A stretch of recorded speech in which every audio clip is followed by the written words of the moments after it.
Sa kulungan ng bagsak ng isang drug sus personality matapos maaresto sa isinagawang manhunt operation ng PNP sa Tagum City. Alamin ang iba pang impormasyon mula kay Patrolwoman Berna May Lapus.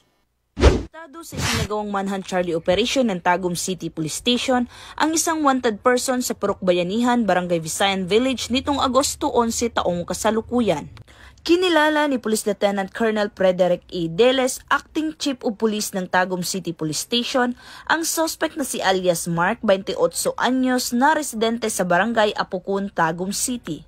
Ayon pa kay Police Lieutenant Colonel Deles, nahuli ang suspect sa bisa ng warrant of arrest na inisyu ng Regional Trial Court Branch 31 Tagum City at inihain ng mga tauhan ng Tagum City Police Station sa koordinasyon ng 1st Davao del Norte Police Mobile Force Company, Provincial Special Operation Group Davao del Norte.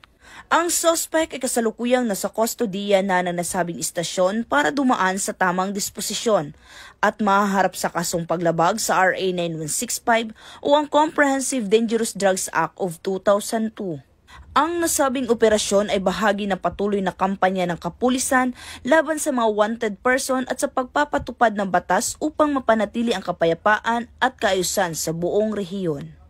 Mula dito sa Rehiyon 11, ako ang inyong PNN correspondent, Patrolwoman Berna May Lapus, alagad ng batas, taga-taguyod ng Balitang Pulis.